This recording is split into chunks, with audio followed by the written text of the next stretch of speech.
36వ శ్లోకం. నిష్కారణ నిష్కళంక నిరుపాధి నిరీశ్వర నీరాగ రాగమధని నిర్మదా మదనాశిని. నిష్కారణ, నిష్కారణ అంటే ఎటువంటి కారణము లేనటువంటిది. కారణం అంటే మనకి మనకి ఇక్కడ నిష్కారణ అంటే అమ్మవారికి అసలు ఈ ప్రపంచం అంతా ఎందుకు ఇలా సృష్టి చేయాలి, ఆవిడ ఎందుకు మనకి బాధలు పడాలి, ఇదంతా ఏమిటి కారణం? ఒక్కోసారి అనిపిస్తుంది ఎందుకో ఆవిడ ఆవిడ కోరిక ప్రకారం ఈ ప్రపంచాన్ని సృష్టి చేసి ఇంతమంది జీవులు పెట్టి ఈ జీవులకన్నీ బాధలు పెట్టి మళ్ళీ ఈ బాధల్లో మళ్ళీ కర్మలు అంటించుకుని మళ్ళీ కర్మలు పోగొట్టుకోవడానికి ఇదంతా ఏమిటి చక్రం, ఇది అంత అవసరమా అని అనిపిస్తూ ఉంటది. కానీ అక్కడే ఏంటంటే సృష్టి చేయాలని ఒక సంకల్పమే, అదొక క్రీడ, అదొక ఆటలాగా ఆవిడ చూస్తుంది.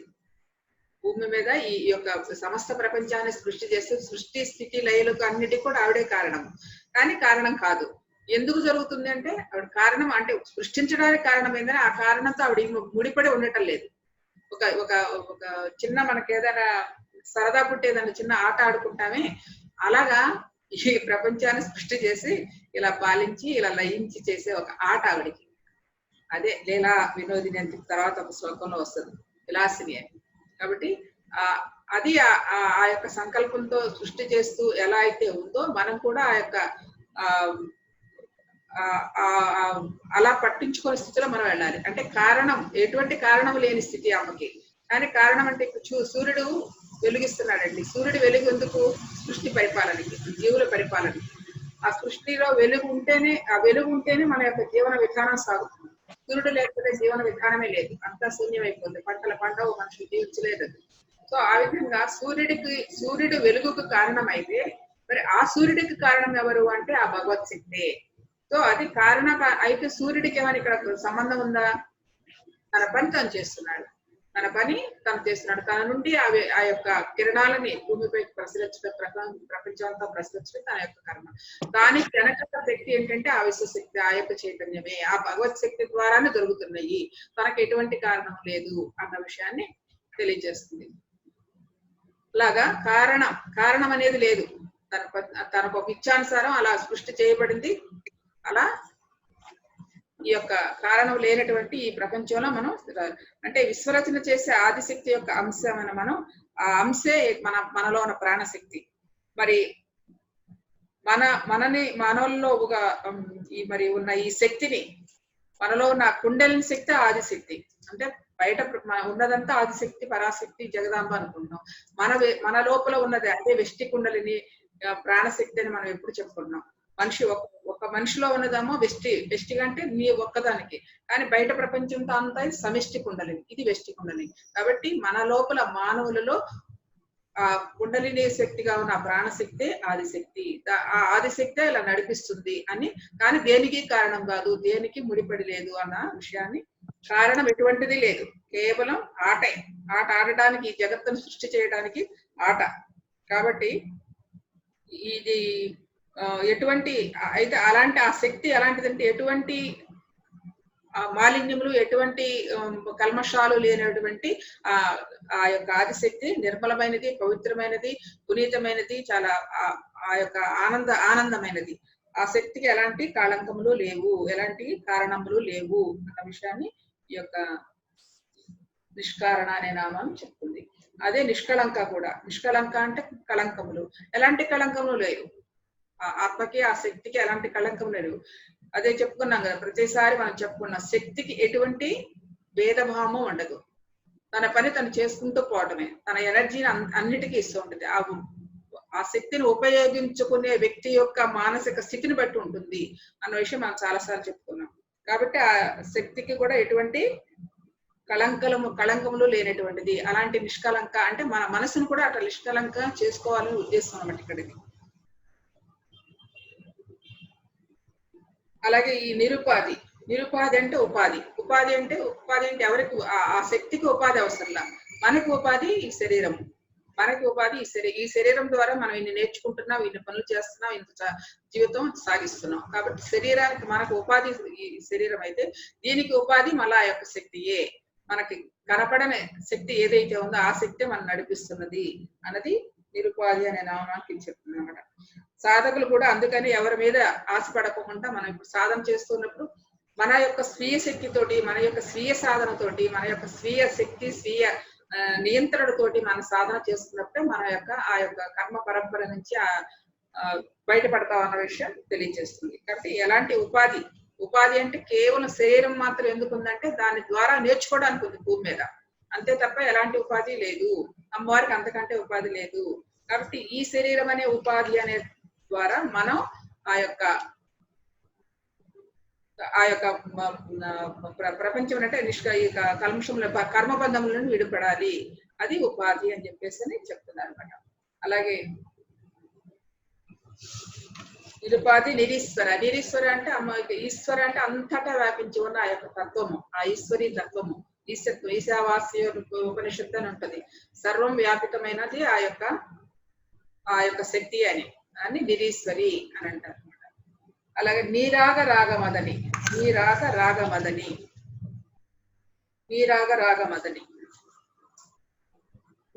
అంటే రాగ అంటేనే అర్థమైపోతుంది మనందరికి ఇప్పుడు, అంటే మోహము, ప్రేమ, దాని మీద అండి చెప్పేసి అంటే ఇష్టపడతాం అనమాట. ఈ ప్రపంచంలో ఎటువంటి వారికైనా పుణ్యాలు పాపాలు అనేవి ఉంటాయి. కానీ ధనవంతులైన, ధనహీనులైన, విద్యావంతులైన, అవిద్యావంతులైన ఎవరి మీద ఎటువంటి అభిమానం కానీ రాగం కానీ విశ్వాత్మకు ఉండదు.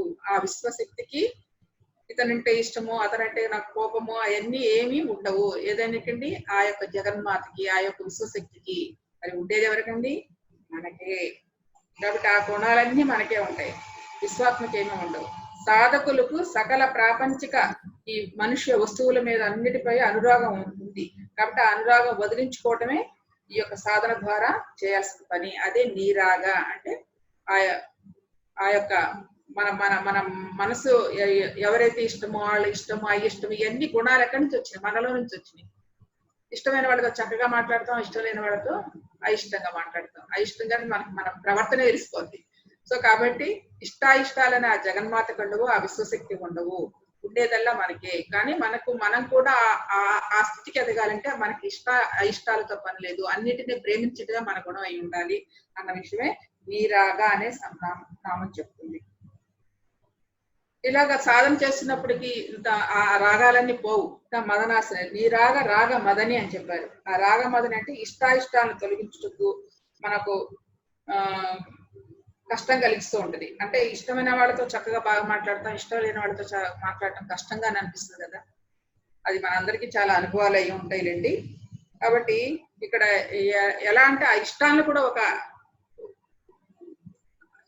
అంటే అయిష్టాలను కూడా ఇష్టాలుగా మార్చుకోవాలంటే మన మనసే అన్నిటికీ ముందర అది మన జ్ఞాన పరిపక్వత లేకపోవడమే కారణం. ఎందుకు అయిష్టం కలుగుతుంది, ఎందుకు ఇష్టం కలుగుతుంది? నీకు నచ్చిన పనులు చేస్తుంటే చాలా ఇష్టంగా అనిపిస్తుంది, నీకు నచ్చిన పనులు చేస్తుంటే అయిష్టంగా అనిపిస్తుంది. అంటే మన మనసే అన్నిటికీ కారణం, మన యొక్క ప్రవర్తన, మన యొక్క ఆలోచనేగా కారణం. కాబట్టి మరి ఎదుటి వ్యక్తికి అలాంటి ఆలోచనలు, అలాంటి గుణాలే ఉంటాయి, వాళ్ళకి ఆ ఇష్టాలు ఉంటాయి అన్న విషయం మనం అర్థం చేసుకుంటే ఫ్రీగా వదిలేయచ్చు.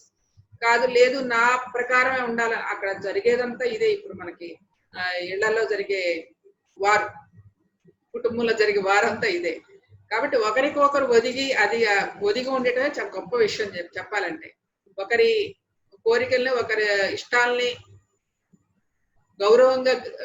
గౌరవంగా యాక్సెప్ట్ చేయటం, వాళ్ళని అలా ఉన్నది ఉన్నట్లుగా తీసుకోవటమే గొప్ప విషయం.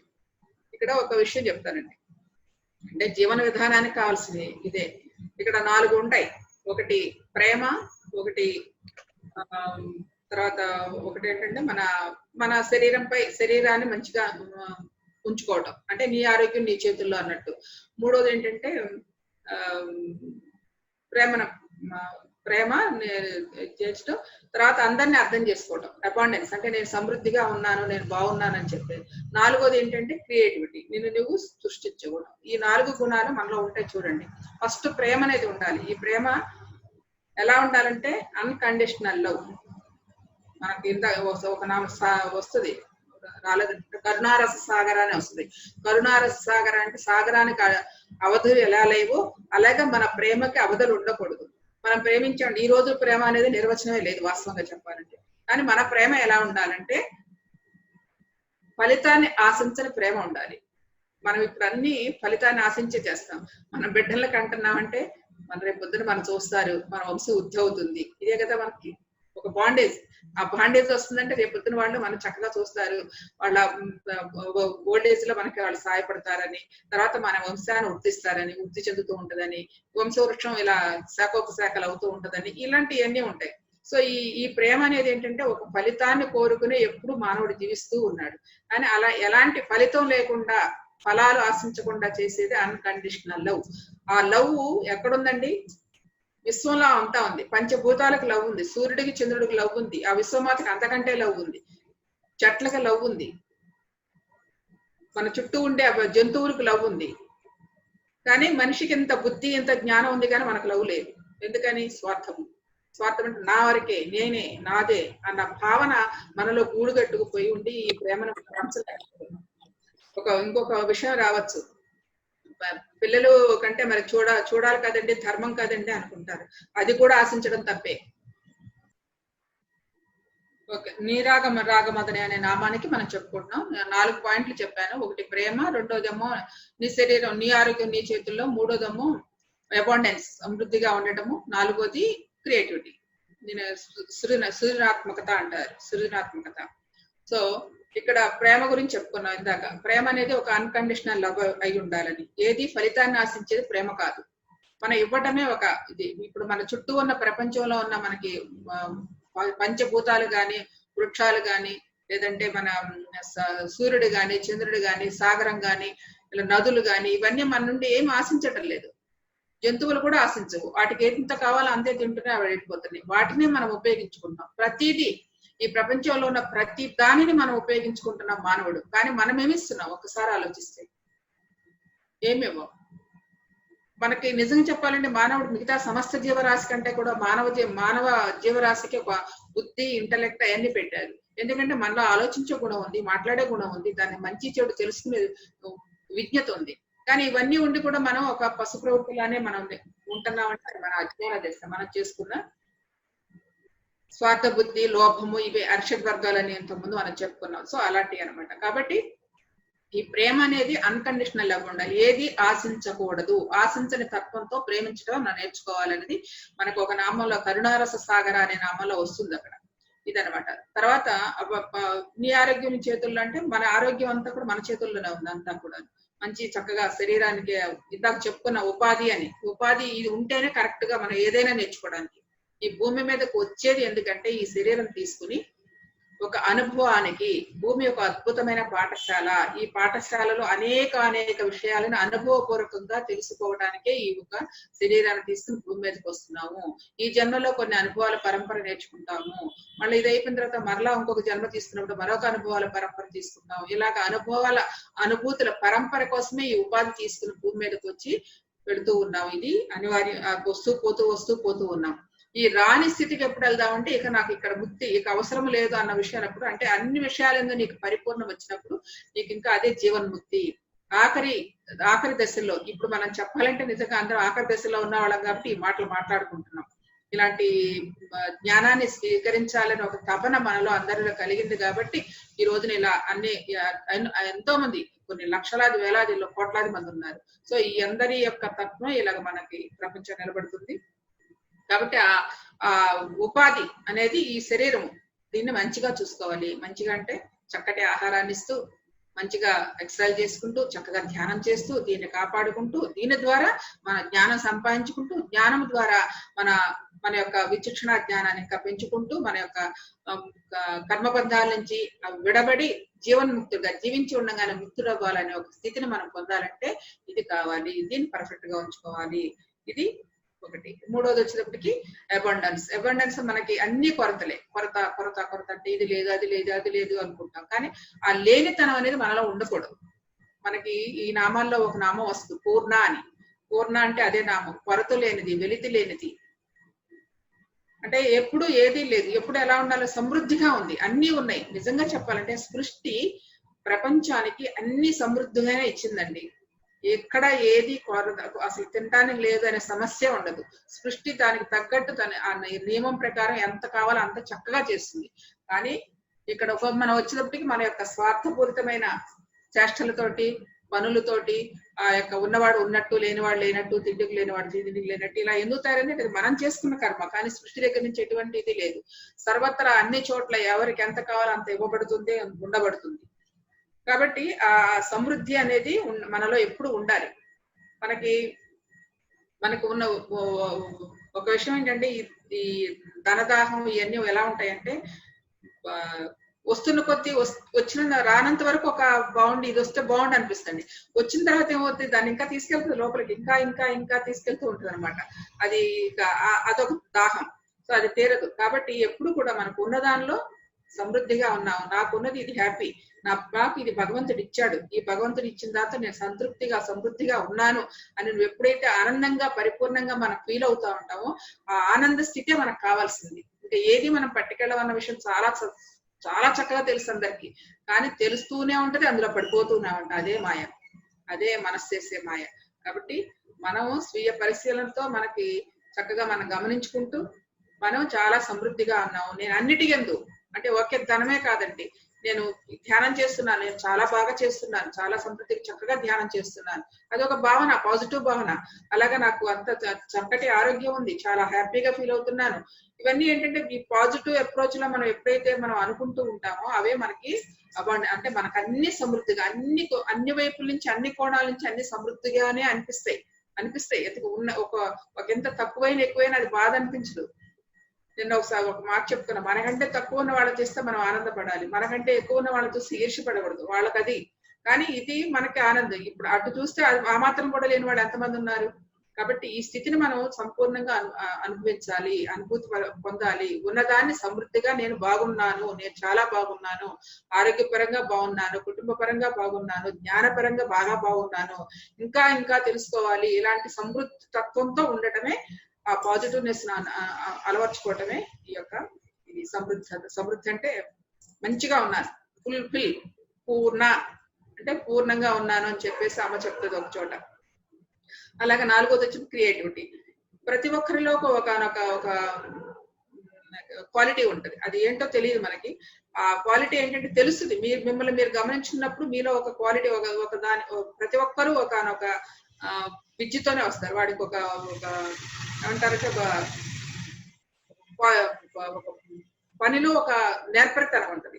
ఆ ఏంటి అన్న నేర్పరితనం ఎవరి కూడా మనం తెలుసుకోవాలి. దాన్ని మనం తెలుసుకున్నప్పుడు బాగా మంచిగా బయటకు వస్తుంది అనమాట.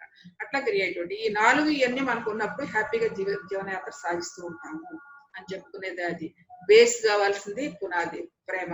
ఆ ప్రేమ ఎక్కడి నుంచి వస్తుంది? నిన్ను నువ్వు ప్రేమించుకోవడం. ఫస్ట్ మనలో మనకి ప్రేమతత్వం ఉండాలి, మన శరీరం పైన మన ప్రేమ ఉండాలి, మనం చేసే ప్రతి పని పైన ప్రేమ ఉండాలి. ఆ ప్రేమతత్వం మనలో ఎప్పుడైతే ఫుల్ఫిల్ గా ఉందో ఆటోమేటిక్ గా అదే ప్రసారం అవుతుంది. ఆ యొక్క ఆ లవ్, ఆ ప్రేమ తరంగాలన్నీ కూడా విశ్వంతాలు వ్యాపిస్తూ ఉంటాయి. కాబట్టి ఫుల్ ప్లెజ్డ్ గా మనం ఇక్కడ మార్చుకుంటూ ఇక్కడ మన ప్రేమతత్వాన్ని, ఆశించని ప్రేమ, అది మాత్రం గుర్తుపెట్టుకోండి. Unconditional love.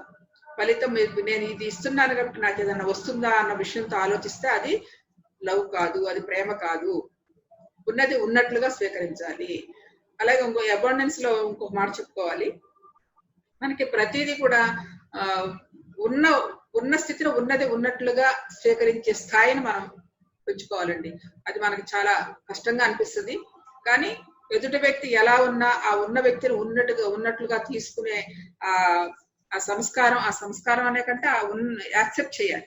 సంస్కారం అనే కంటే యాక్సెప్ట్ చేయాలి. యాక్సెప్ట్ చేయాలి ఎక్కడి నుంచి వస్తుంది? లోపల సంస్కారాన్ని బట్టే వస్తుంది. ఎదుటి వ్యక్తి నీకు నచ్చని విషయాల్లో మన ఇంట్లోనే చెప్పుకోవచ్చు, మనం ఎక్కడికో వెళ్ళవసరం. మనకు నచ్చిన పని జరుగుతుంది, లేకపోతే హస్బెండ్ దగ్గర నుంచో లేకపోతే వైఫ్ దగ్గర నుంచో.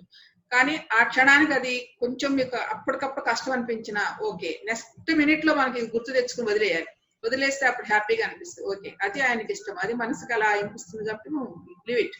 అలా వదిలేసాం అనుకోండి, ముందర ఇక్కడ హ్యాపీనెస్ వస్తుంది, ఇక్కడ ఘర్షణ ఉండదు, ఇక్కడ చింతలు ఉండవు, ఇక్కడ ఎందుకు ఇలా జరిగిన ఒక మదనం ఉండదు. కాబట్టి ఇవన్నిటి బయటపడాలని ఫస్ట్ ఉన్నది ఉన్నట్లుగా స్వీకరించే తత్వం రావాలి మనలో. ఆ తత్వం రావడానికి ఇది కూడా అంతే, ఇవన్నీ తోడవుతాయి. మనం ఇప్పుడు ఇన్ని చెప్పుకునే విషయాలన్నీ కూడా తోడవుతాయి. ఉన్నది ఉన్నట్లుగా స్వీకరించే తత్వం వచ్చిందంటే అదే యాక్సెప్ట్ యాజ్ ఇట్ ఈజ్ అని అంటారు కదా, ఆ గుణం రావాలి. ఆ గుణం వస్తే మనకి ఎలాంటి ఇబ్బందులు ఉండవు, ఎలాంటి ఇది ఉండవు. అది మనం వినడం ద్వారా, తెలుసుకోవడం ద్వారా, చదవడం ద్వారా, గురువుల యొక్క సాంగత్యాల ద్వారా ఇవే ఇలా ఇలా ఇలా అన్ని మనం ఒక్కొక్క విషయంలో దాటుకుంటూ వెళ్తాం. కాబట్టి ఇక్కడ ఇష్టాయిష్టాల గురించి చెప్పుకున్నాం. నీ రాగ రాగ మదని, నీ రాగ రాగ మదని. నీ రాగ అంటే ప్రేమలు. ఇదే ఇప్పుడు మనం చెప్పుకున్నదంతా అదే. ఇదంతా మోహమే కదా, ప్రతిదీ మోహం. ఈ మోహంతో కూడుకుని ఇవన్నీ చేస్తున్నాం. కాబట్టి అలాంటి ఆ నీరాగ తత్వం నుంచి మనం బయటపడాలి. అది అందులో ఇంకా ఉంది, రాగ మదని అన్నారు. మదని అంటే మదం, గొప్పతనం. ఎలా ఉంటదంటే మదము పూర్తిగా ఒక్కొక్కడు ఉంటాడు బాగా, నేను హై సుపీరియర్, నాకంటే మంచిన వాళ్ళు ఎవరు లేదు, నేను అన్నిట్లో చాలా గొప్పగా ఉన్నానని చెప్పుకోవడం అనేది ఒక డాంబికత్వం, అదొక గొప్పతనం చెప్పుకోవటం. అలాగే కొంతమంది ఉంటారు, తెలిసినా కూడా అది నాకేం తెలియదండి, నాకేం రాదండి, నేనేం తెలియని వాడిని అని చెప్పేది, అది ఇన్ఫీరియారిటీ కాంప్లెక్స్. అది సుపీరియారిటీ కాంప్లెక్స్, ఇక్కడ ఇన్ఫీరియారిటీ కాంప్లెక్స్. ఈ రెండు గుణాలు కూడా కరెక్ట్ కాదు. రెండింటిని కూడా అంటే ఉండి కూడా తెలియకుండా నాకు ఏం తెలియదు అని చెప్పుకోవడం కూడా కరెక్ట్ కాదు. అలానే ఏమీ లేకుండా గొప్పలు చెప్పుకోవడము కరెక్ట్ కాదు. కొన్ని ఇవన్నీ కూడా బ్యాలెన్స్ చేసుకోవాలి. ఇలాంటి ఈ గుణాలు ఉన్న వాళ్ళనే మదనాశిని అని చెప్పిందంట. ఎప్పుడైతే నువ్వు సాధన చేస్తూ ఉన్నావో ఈ రెండు గుణాలు కూడా బ్యాలెన్స్ చేసే క్వాలిటీ ఈ శక్తి, ఈ విశ్వశక్తి మనకి ప్రసాదిస్తుంది. నీ రాగ రాగమదని అనే నామాలు చెప్తుంది. అంటే రాగము అంటే మోహాలు, మనకు అన్నిటి మీద మోహాలు ఉన్నాయి. ఆ మోహాలు తగ్గించుకుంటూ మనలో ఉన్న డాంబికత్వాన్ని కానీ, అది సుపీరియారిటీ కాంప్లెక్స్ కానీ, ఇన్ఫీరియారిటీ కాంప్లెక్స్ కానీ ఏదైతే ఉన్నా అవి కూడా బ్యాలెన్స్ చేస్తుంది ఆ యొక్క ఎనర్జీ, ఆ విశ్వశక్తి, ఆ లోపల ఉన్న మన కుండలిని శక్తి అన్న విషయం ఈ రాగ రాగ మదని అనే నామం చెప్తుంది. అలాగే ఈ మదాల్లో కూడా కొన్ని రకాల మదాలు ఉన్నాయి. 8 మదాలని ఇక్కడ చెప్తారు, అష్ట మదాలని. ఒకటి జాతి మతం. జాతి అంటే నేను ఫలానా వంశంలో పెట్టాను, ఫలానా కులంలో పుట్టానని చెప్పి అది ఒక డాంబికంగా చెప్పుకుంటారు, అది ఒక జాతి మతం. అలాగే కుల మతం. కులం అంటే నేను ఈ కులము, నాదే కులం, ఈ కుల పిచ్చి బాగా ఉంది కదండి ఇప్పుడు అన్ని చోట్లను, సో ఇది కుల మతం అనమాట. అలాగా దానివల్ల ఉపయోగాలు ఏమీ లేవు, కేవలం మనిషిని మనిషిగా తోడుగా ఉండటానికి వచ్చాం ఈ ప్రపంచంలోకి. కానీ ఈ కులాలు ఇవన్నీ సంఘాలు పెట్టేసి మళ్ళా వాటిని మనం ఏమవుతుంది, వాటిని మళ్ళీ పరిమితం చేసుకుంటున్నాం. అపరిమితమైన గుణాలని పరిమితం చేసేసుకుని నీ నా అని చెప్పేసి పెట్టేసుకున్నాం. ఇది ఒకటి కుల మదం. అలాగే జ్ఞాన మదం. ఈ జ్ఞాన మదం అంటే అబ్బా నేనే పండితుడిని, నాకే తెలుసు అని చెప్పుకోవడం, అదొక మదం. అలాగే ధన మదం. డబ్బు ఉంటే ఇంక అంతకంటే ఏం అవసరం లేదని చెప్పి ధన మదం. అలాగే శరీర మదం. చాలా అందంగా ఉన్నాను, చాలా మంది గొప్పగా ఉంటుంది, చాలా అందగత్తెని అని చెప్పేసి అందగా నేను, అదొక శరీర మదం, అదొక మదం అనమాట. అలాగే విద్యా మదం. విద్య అంటే నాకు చాలా విషయాలు తెలుసు, నేను విద్యలో చాలా గొప్ప ఉత్తీర్ణుడయ్యా అని చెప్పేసి అది విద్యా మదం. అలాగే తపో మదం. తపస్సు కూడా నేను చాలా బాగా చేస్తున్నానని పెట్టుకున్నాడు విశ్వామిత్రుడే దానికి ఉదాహరణ. అలాంటి అంటే అది మదమే అక్కడ. సో ఇలాగా అష్ట మదాలు ఉంటాయి. అలాగే పూజా మదం 8వది. పూజ అంటే నేను చాలా నియమనిష్టలతో పూజ చేస్తాను, నాకు చాలా గొప్ప సాధన బాగా చేస్తాను, నాకు భగవంతుడే తిరిగి వస్తాడు అన్న చెప్పుకుంటారే, అది కూడా ఒక మదమే, పూజా మదం అని. సో ఇవన్నీ కూడా 8 మదాలు. జాతి మదం, కుల మదం, జ్ఞాన మదం, ధన మదం, విద్యా మదం, శరీర మదం, తపో మదం. సో ఈ అష్ట మదాల్లో పూజా మదం. సో ఈ అష్టమదాలను కూడా మనం అవగాహన చేసుకుని, అర్థం చేసుకుని, మన పరిశీలన చేసుకుంటూ దాని నుండి బయటపడటమే ఈ రాగ రాగ మదని నిర్మదా మదనాశిని.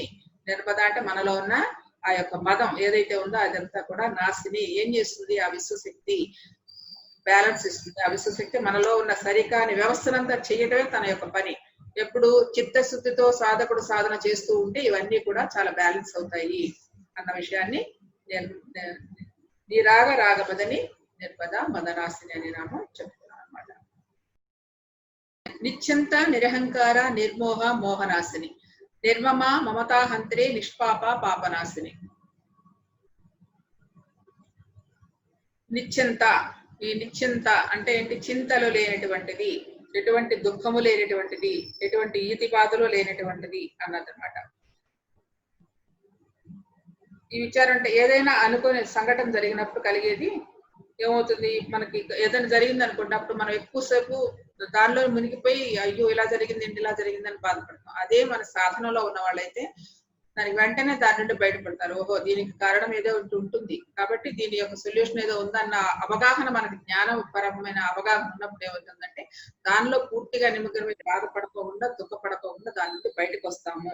అదే యోగ సాధకులకు అంత విచారం నుంచి కోలుకుని వర్తమానంలోకి వచ్చేస్తారు. నిరంతరం అవసరం ఉన్నా లేకపోయినా చింత లేనిదే చిత్తం. ఇక్కడే ఈ చిత్తం అంటే ఏంటి? యోగ చిత్త వృత్తి నిరోధ అని చెప్తారు కదా పతంజలి మహర్షి. చిత్తంలోని వృత్తులన్నీ రహితం అవడమే, ఈ చింతలన్నీ తీసేయటమే. కాబట్టి ఈ చింతలకు ఇంకొక విషయం మనం అక్కడ చెప్పుకుందామండి. చింతా చితి ద్వయోర్ మధ్యే, చింతా చితి ద్వయోర్ మధ్యే ఒక శ్లోకం అది. చింతా చితి ద్వయోర్ మధ్యే చింతా సైవ గరీయసి, చింతా సైవ గరీయసి. రెండో లైన్ వచ్చేప్పటికి చితి దహతి సజీవకః, చింతా దహతి సజీవకః.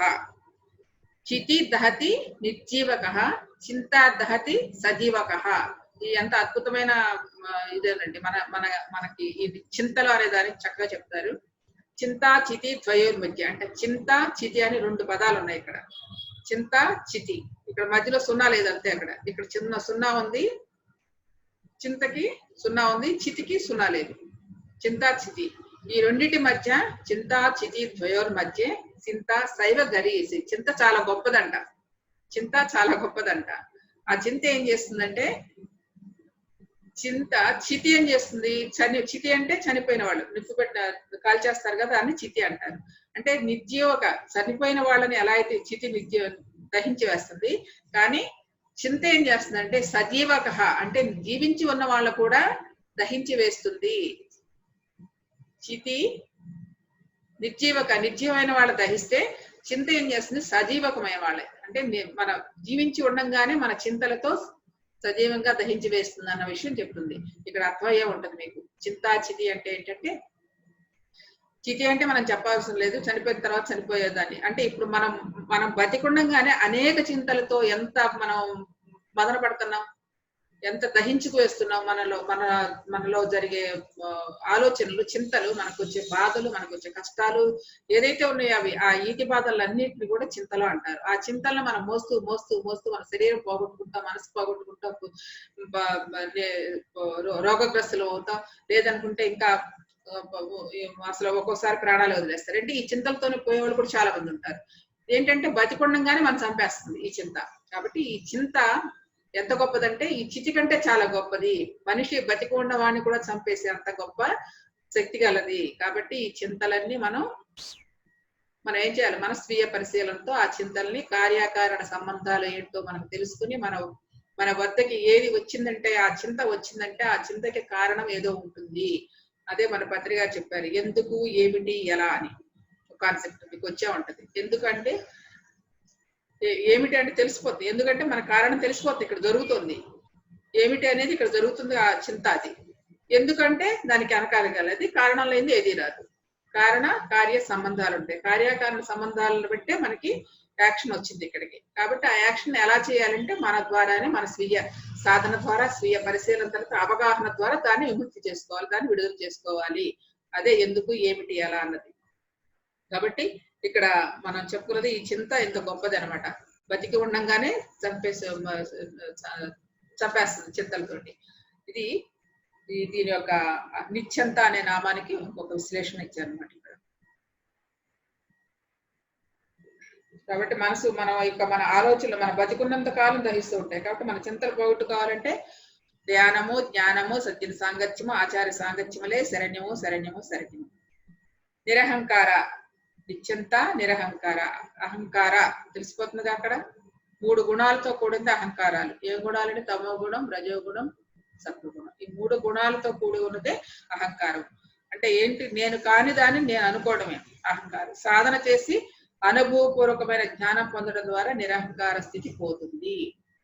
నిరహంకార స్థితి పోతుంది సాధన ద్వారా, సజ్జన సాంగత్యాల ద్వారా, ధ్యానం ద్వారా పోతుంది అనుకుంటాం, కానీ పోదు, ఉంటానే ఉంటది ఎప్పటికప్పుడు. మానవుడు అది ఎంత స్వీయ పరిశీలన చేసుకోవాలంటే అండి, అహంకారం అనేది ఉన్నట్టే తెలియదు, కానీ ఉంటూనే ఉంటది ఎప్పటికప్పుడు. మనకి తెలుసా జనక మహారాజు అంత గొప్ప యోగి, అంత గొప్ప యోగి అహంకారం వస్తుంది. మనకు ప్రహ్లాదుడి గురించి తెలుసు. ప్రహ్లాదు చిన్న పిల్లాడే ఒక మహాయోగిలాగా ప్రవర్తించాడు. నిరంతర నారాయణ స్మరణతోటి తన అన్ని కష్టాలను ఎదురీదాడు. కానీ రాజ్య పరిపాలనకు వచ్చిన తర్వాత ఎక్కడో ఒక అహంకారం వచ్చి మళ్ళా జన్మకి కారకుడయ్యాడు. ఇట్లా ఎంతో మంది మహానుభావులు ఉన్నారు ఇట్లా జన్మకు కారణం. ఏంటి విశ్వామిత్రుడు, దూర్వాసుడు, వీళ్ళందరూ ఏంటి వాళ్ళకి ఎంత సాధనా పరులు, వాళ్ళు ఎంత అద్భుతమైన సాధన చేసి ఇంత పెద్ద యోగులు అయ్యారు. అంత యోగి కూడా ఎంతో లోపల ఒకనొక అహంకారం ఉంది.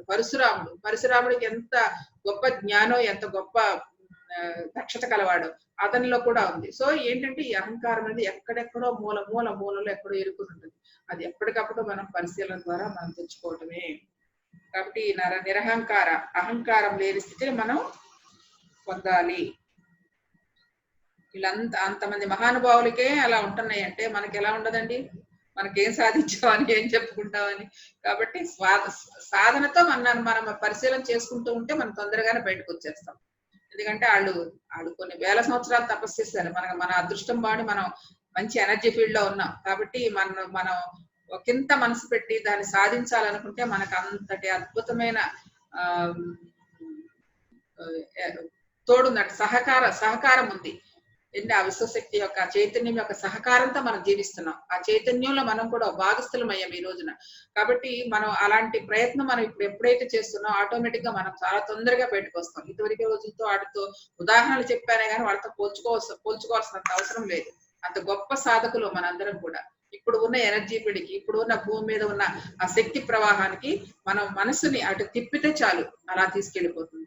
అందుకని గొప్పవాళ్ళం మనందరం ఈ సమయంలో. ఇందా చెప్పుకున్నాం సమృద్ధిగా ఉండాలి, లేదనేది లేదు. మనకి అన్ని గుణాలు సమృద్ధిగా ఉన్నాయి. కానీ ఆ పెట్టుకునే బ్యాలెన్స్ నే, ఆ మార్గాన్ని కొంచెం గమనించుకుంటే చాలు.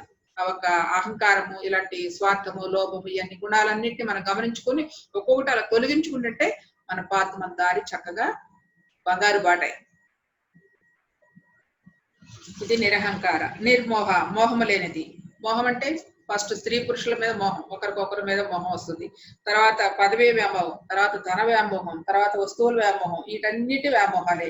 సో వీటన్నిటిని వదిలి చేయాల్సిందే నిర్మోహ నామం. వీటన్నిటి మీద మనకి విరక్తి భావం కలగాలి. విరక్తి అంటే ఎంతవరకు అవసరం అంతవరకు తీసుకోవాలి. ఒక పరపురుషుల మీద ఆ వ్యామోహం కలిగిందంటే అది ఎంతవరకు సహజం, మనకి ఎంతవరకు ఉండాలో మన పరిధిలో మనం ఉండాలి. అలాగే స్త్రీలు, అలాగే పురుషులు, అలాగే కీర్తికాంక్ష, అది మరీ గొప్ప. అసలు ఒక పదవి మీద వ్యామోహం వచ్చిందంటే మాత్రం ఇంకా అది వదులుకోలేరు. అలాగే కీర్తి, ఇంకా కావాలని ఒక కీర్తి కావాలని కోరిక, ఇలాంటివన్నీ. ఇక ధనం కూడా ఇందాక చెప్పుకున్నాం. వస్తువు ఉంటే ఇంకా రావాలనిపిస్తుంది. ఏదైనా సరే అండి, ధనమైనా, కీర్తి అయినా, లేకపోతే ఇంకేదైనా సరే వస్తువు ఉంటే ఇంకా కావాలనిపిస్తుంది. ఏది చాలు అని మనం ఎప్పటికప్పుడు చాలు నాకు ఇంతవరకు హ్యాపీగా ఉన్నాను, నేను సమృద్ధిగా ఉన్నాను, ఈ విషయాలతో హ్యాపీగా ఉంటానని మనం ఎప్పుడైతే అనుకుంటాం అయ్యి ఆ సమపాళలోనే ఉంచుకోవడమే మన బుద్ధి, మన విచక్షణ జ్ఞానం, మన బుద్ధి చెప్తుంది లోపల. అది నిర్మోహ. మోహనాశిని. మరి ఈ మోహనాశిని అంటే ఈ గుణాలు పైన చెప్పుకున్నాం. ఏ గుణాలండి? పైన గుణాలు చింత, నిశ్చంత, నిరహంకార, నిర్మోహ అనే 3 గుణాలు ఏవైతే ఉన్నాయో ఈ 3 గుణాలని నాశనం చేసేదే మోహనాశిని. నిశ్చింత, నిరహంకార, నిర్మోహ అనే 3 గుణాలను కూడా నాశనం చేసేదే మోహనాశిని. ఎలా నాశనం చేస్తుంది? సాధన ద్వారా మన యొక్క కుండలి శక్తి జాగృతమైనప్పుడు అవన్నీ కూడా బ్యాలెన్స్ చేస్తుంది అన్న విషయాన్ని మోహనాశిని. నిశ్చింత, నిరహంకార, నిర్మోహ, మోహనాశిని అనే నామాలకు అర్థం అనమాట. తర్వాత నిర్మమ, మమతాహంత్రి. నిర్మమ అంటే ఇది కూడా అదే, మమకారమే. నిర్మమ, మమకారం. ప్రతిదీ తనకే కావాలి, ప్రతిదీ నాకే కావాలని కోరుకోవటం. నాది, నేను, ఇల్లు నాది, ఈ దేహం నాది, అన్నిటి ఎందు దానిపైన వ్యామోహం పెంచుకోవటం నిర్మమ. కాబట్టి మనం ఎన్ని విషయాలు విన్నా, ఎంత సాధన చేసినా, ఏదైనా అవన్నీ వదలకపోతే మాత్రం ఉపయోగం లేదండి. కాబట్టి వాటిని విడుదలవ్వాలి వాటి నుంచి కూడా. ఎన్ని ఉపన్యాసాలు చెప్పినా, ఎంతమంది మహాపండితులు చెప్పే చక్కగానే చెప్తా ఉంటాం, మళ్ళా వచ్చినట్టు మళ్ళా ఇరుక్కుంటానే ఉంటాం. అది సాధన ద్వారా ఎవరికి వారు వస్తూనే తెలుసుకోవాలి. అది నిర్మోహ. మమతాహంత్రి. ఈ మమతాహంత్రి అంటే మమకారం అనేది చాలా పెద్దది. దానికి ఉదాహరణ ధృతరాష్ట్రుడి యొక్క మమకారమే యుద్ధానికి దారితీసింది. దుర్యోధనుడి యొక్క అహంకారమే యుద్ధానికి దారితీస్తుంది. తద్వారా ఏమైంది? సర్వనాశనము కుటుంబం అంతా కూడా. కాబట్టి ఈ మమకార అహంకారాలే మన మన పతనావస్థకు తీసుకెళ్ళాయి. కాబట్టి ఆ పతనావస్థకు తీసుకెళ్లి ఏ గుణాలు అయితే ఉన్నా ఆ గుణాల్ని మన స్వీయ పరిశీలనతో మనం దాన్ని తొలగించుకుంటానికి చేసే ప్రయత్నమే మనం చేసుకునేది. ఇదే నిర్మమ మమతాహంత్రి. నిష్పాప. నిష్పాప అంటే మమకారాల వల్ల పాపాలు వస్తాయి. మనం అంతే కదండి. మమకారాలు ఎలా వస్తాయి? ఇది మనకు బాగుంటుంది, మన పిల్లలకు బాగుంటుందని ఏదో తెచ్చుకుపెట్టుకుంటాం. అలాగే మనకి దీని పని ఒక మంచి పని చేస్తే పుణ్యం వస్తుంది అనుకుంటాం.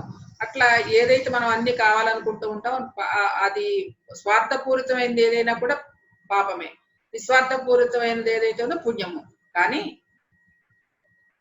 ఈ రెండింటిని కరెక్ట్ గా, ఈ రెండింటి కూడా వదిలేస్తారు. పాపాలు లేవు, పుణ్యాలు లేవు. నిజంగా మానవుడు ముక్తి పొందాలంటే పాప పుణ్య రహితుడై ఉండాలండి. పాపాలుంటే కర్మలు అనిపిస్తావు, పుణ్యాలు ఉన్నాయనుకుంటే భోగాలు అనిపిస్తావు. కానీ పుణ్య పాపలు మళ్ళా మన భూమి మీదకి తీసుకొస్తుంది, భూమి మీదకి మళ్ళా జన్మ తీసుకొస్తుంది. రెండు లేని స్థితికి ఎదగాలి. మనం ఎదగాలంటే అది సాధన ద్వారానే వస్తుంది. కాబట్టి ఈ పాపాలు అనేవి పుణ్యాలు అనేవి మన బ్యాలెన్స్ చేసుకోవాలి, అది కూడా అని చెప్తున్నారు. అలాగే పాపం అనుకుంటే ముందల పాపం మనకుగా మనం చెప్పాలంటే జీవహింసే మహాపాపం అని చెప్పేస్తాం. కాబట్టి ఆ జీవహింస గురించే మన యొక్క పోరాటం అంతా కూడా, పిఎస్ఎస్ మూవ్మెంట్ పోరాటం అంతా కూడా జీవహింస గురించి. ప్రతిసారి అదే చెప్తున్నారు. ఆ హింస హింస హింస చూడో హంస పకడో అని చెప్తున్నారు కదా.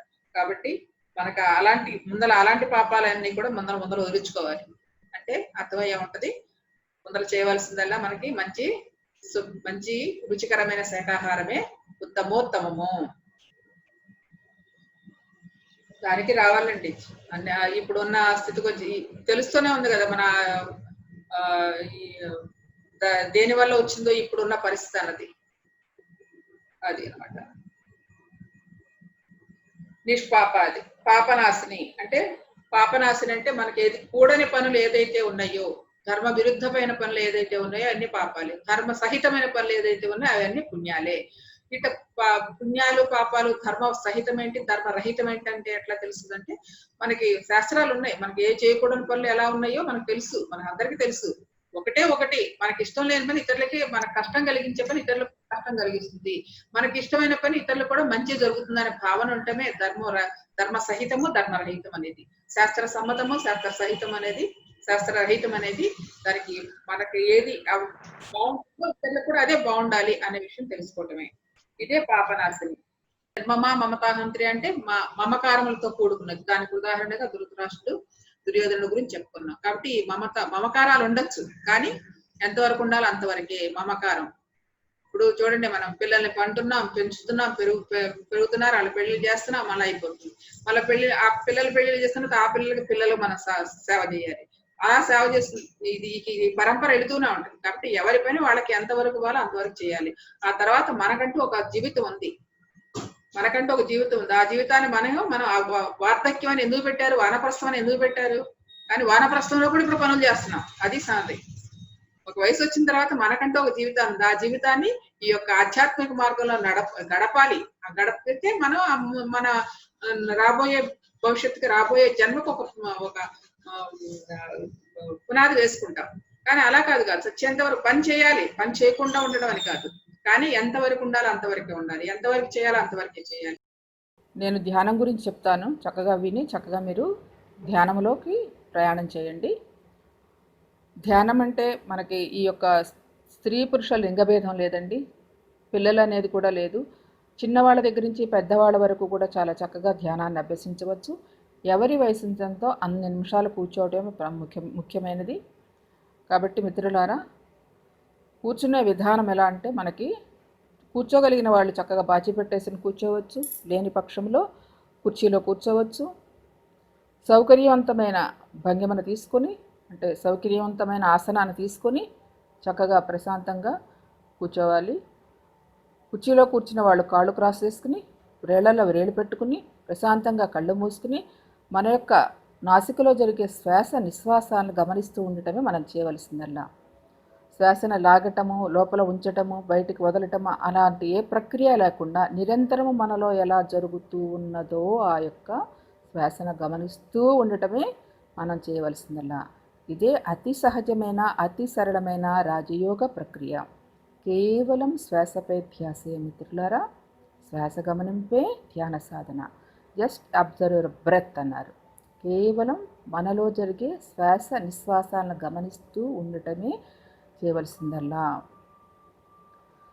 మనసులో పరి విధాల ఆలోచనలు వస్తూ ఉంటే ఆ ఆలోచనలు కట్ చేస్తూ ఆ యొక్క మనసును శ్వాసపై ఉంచుతూ ఉండటమే మనం చేయవలసిన ప్రాథమిక ప్రక్రియ. మనసులో పరి విధాల ఆలోచనలు వస్తూ ఉంటే అవి కట్ చేస్తూ ఆ యొక్క మనసుని శ్వాసపై ఉంచుతూ ఉండండి. క్రమక్రమంగా మన యొక్క శ్వాస చిన్నదవుతూ భూమధ్యములో స్థితమవుతుంది. చక్కటి ఆలోచనారహిత స్థితి కలిగి అద్భుతమైన ప్రశాంత స్థితి ఏర్పడుతుంది. యోగ చిత్త వృత్తి నిరోధ అన్నారు పతంజలి మహర్షి. యోగమనగా చిత్తములోని వృత్తులన్నీ రహితమవటమే, మనోశూన్యమవటమే, మనసు ఆలోచనారహిత స్థితి సంభవించటమే.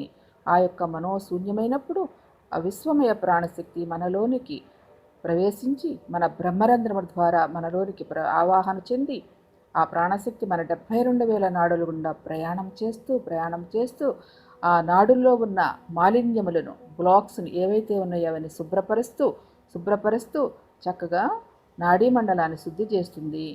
నాడీమండల శుద్ధి ద్వారా సంపూర్ణ ఆరోగ్యం వస్తుంది, మానసిక ప్రశాంతత లభిస్తుంది. మిత్రులారా, కేవలం శ్వాసపై ధ్యాసయే, శ్వాస గమనింపే ధ్యాన సాధన. నా మాటలు మీకు ఎటువంటి అభ్యంతరాలను కలిగించవు.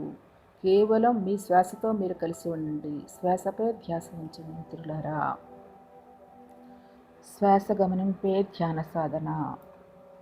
మానవునికి నిత్య జీవితంలో కావలసింది శారీరక ఆరోగ్యము, మానసిక ప్రశాంతత, ఆత్మవిశ్వాసము, ఏకాగ్రత, ఆత్మజ్ఞానము, ఆత్మవిద్య మొదలైనవి. మరి ప్రతిరోజు హాయిగా ఆనందంగా గడపాలి. ప్రతిరోజు మరుసటి రోజుకి గట్టి పునాది అవ్వాలి. అలా అయినప్పుడు మొత్తం జీవితానికి అందం, ఆనందం. అప్పుడే జీవితానికి సార్థకత, పరమార్థకత. అయితే ఆ ఆనందం, ఆరోగ్యం అనేవి తనలోనే ఉన్నాయనే, అది తన సహజ స్థితి అని తెలియక మానవుడు వాటి కోసం బయట వెతుకుతున్నాడు. అజ్ఞానపు పొరలో తనలో ఉన్న చైతన్యాన్ని అంటే ఆత్మను అన్వేషించడం, ఆత్మను ఆ యొక్క అజ్ఞానపు పొరలు కప్పివేయటం వల్ల అసలైన ఆనందాన్ని గ్రహించలేకపోతున్నాడు.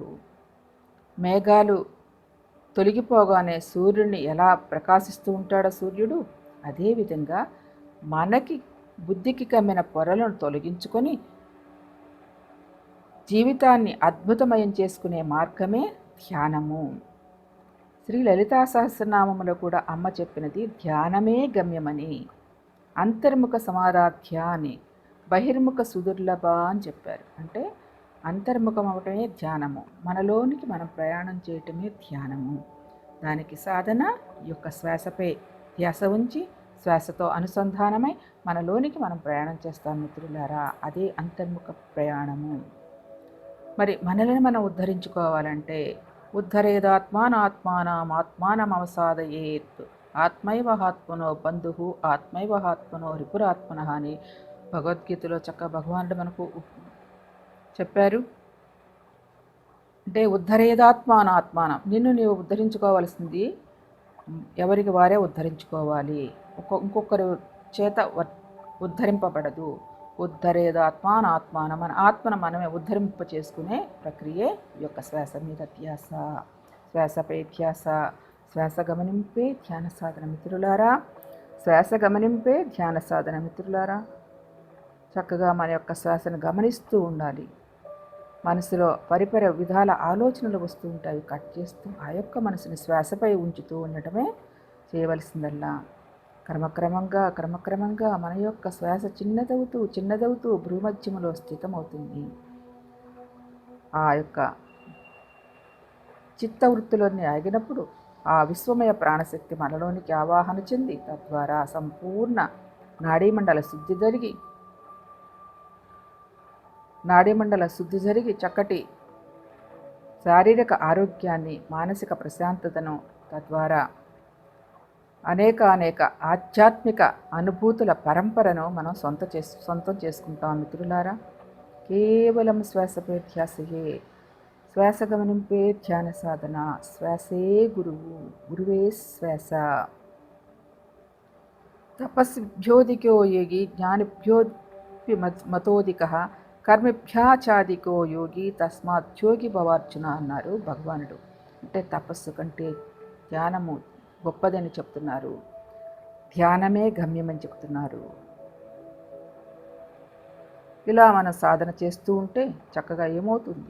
అభ్యాసయోగయుక్తేన చేతసా నాణ్యగామిని పరమం పురుషం దివ్యం యాతి పార్థానుచింతయన్. అంటే అభ్యాసము ద్వారా, ఇలా నిరంతరము ధ్యాన సాధన చేయటం ద్వారా మన మనసు అన్య విషయముల మీదకు పోకుండా పరమమైనది, పవిత్రమైనది, దివ్యమైనది యొక్క అనుభూతిని పొందగలము. ఆత్మతో అనుసంధానం అవ్వగలము. ఆ ఆత్మతత్వాన్ని మనం అవగాహనతో అనుభూతి పొందగలము అని చెప్తున్నారు భగవానులు. అలాగే అమ్మ శ్రీ లలితా సహస్రనామానుల అమ్మ చెప్పారు, జ్ఞానమే గమ్యము, జ్ఞాన జ్ఞేయ స్వరూపిణి అని చెప్పారు అమ్మ శ్రీ లలితా సహస్రనామంలో. అంటే జ్ఞానమే గమ్యము. ఎలా వస్తుంది ఈ జ్ఞానము? ధ్యానము ద్వారా, ధ్యాన సాధన ద్వారా మనం అంతర్ముఖమైనప్పుడు, ఆ అంతర్ముఖమైన సాధన పూర్ణత్వం పొందుతూ ఉన్నప్పుడు మన యొక్క సకల జ్ఞానాన్ని మనం సేకరించుకోగలము. అంతటా ఉన్న యొక్క జ్ఞానాన్ని స్వీకరించుకోగలము. అది సాధకుడు ఉత్తీర్ణత అంటే సాధనలో పూర్ణత పొందిన కొద్దీ చక్కటి అనుభూతిని పొందగలము. అందుకే చెప్పారు భగవానుడు ఒక చక్కటి శ్లోకములో, నహి జ్ఞానేన సదృశం పవిత్రమిహ విద్యతే తస్వయం యోగ సంసిద్ధ కాలేనాత్మని విందతి. అంటే నహి జ్ఞానేన సదృశం అంటే జ్ఞానమే పవిత్రమైనది, జ్ఞానమే గొప్పది, అంతకంటే మించిన విద్య లేదు. జ్ఞాన విద్య, ఆత్మవిద్యే అన్ని విద్యలలోకెల్లా ఉత్తమోత్తమైనది. అమ్మ కూడా చక్కటి ఆత్మవిద్య అనే నామములు చెప్పింది. కాబట్టి ఈ జ్ఞానమే ఉత్తమమైనది, పరమ పవిత్రమైనది, జ్ఞానమే గమ్యమైనది. అంతకంటే ఈ లోకంలో మరేదీ లేదు. ఈ జ్ఞానానికి మించినది మరేదీ లేదు.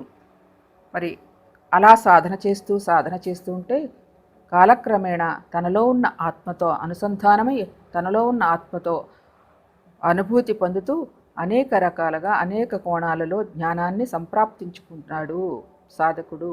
జ్ఞానమే గమ్యము, జ్ఞాన జ్ఞేయ స్వరూపిణి అని అమ్మవారు చక్కగా విశ్లేషించారు. కాబట్టి ఈ నిరంతర సాధనతో ఆ ధ్యానము ద్వారా జ్ఞానాన్ని సంపాదించుకుంటూ జ్ఞాన స్వరూపిణిగా మనం ఉత్తీర్ణులవ్వాలి, పరిపూర్ణత పొందాలని చెప్పటమే ఈ ధ్యానముల యొక్క ముఖ్య ఉద్దేశము. కాబట్టి కేవలం మీలో ఉన్న శ్వాస నిశ్వాసాలను గమనిస్తూ ఉండటమే చేయవలసిందల్లా. అతి సహజమైనది, అతి సరళమైనది రాజయోగ ప్రక్రియ మిత్రులారా. ఈ యొక్క శ్వాస గమనింపు ద్వారా శ్వాసే గురువుగా శ్వాస చింతన చేరి సమయాన్ని హెచ్చిస్తూ సాధన చేస్తే, శ్వాస అనే గురువు చింతన చేరి నీ సమయాన్ని కాస్తంత హెచ్చించి సహనముతో సాధన చేస్తే చక్కటి అనుభూతిని మనం సొంతం చేసుకుంటాం. ఆ అనుభవ జ్ఞానాన్ని పొందుతాము. ఆ అనుభవమే జ్ఞానంగా మారుతుంది మిత్రులారా. కాబట్టి ధ్యానము ఎవరి వయసు ఎంత ఉందో అన్ని నిమిషాలు చక్కగా కూర్చోవచ్చు. మనలో ఉన్న శ్వాస నిశ్వాసాలను గమనించడమే ధ్యానము. శ్వాసపై ధ్యాసయే ధ్యానం మిత్రులారా. శ్వాస గమనింపే ధ్యానము మిత్రులారా. చక్కగా అలా ఎవరి వయసు ఎంత ఉందో అన్ని నిమిషాలు కూర్చుని తర్వాత నెమ్మదిగా మీ యొక్క 2 చేతులను విడదీసుకుని ఆ 2 యొక్క అరచేతులను కూడా కళ్ళపై బోర్లించుకుని ఒక 5 సెకన్ల పాటు అలా ఉండి నెమ్మదిగా ఆ ధ్యాన స్థితి నుంచి బయటకు వచ్చి చక్కగా ఆనందాన్ని అనుభవించవచ్చు. ధ్యానము చేసే విధానము, క్రమము ఇలాంటిది ఇదే. ఇంతకంటే తేలికైనది, ఇంతకంటే సహజమైనది, ఇంతకంటే ప్రశాంతమైనది, ఇంకా అంతకంటే సుఖమైనది మరెక్కడా లేదు. అంత సుఖమైనది, అంత తేలికైనది, అంత సరళమైన యొక్క శ్వాస మీద ధ్యాసను సాధనతో పరిపూర్ణత పొందాలని, ముక్తి పొందాలని కోరుకుంటూ థ్యాంక్ యూ మిత్రులారా. Thank you.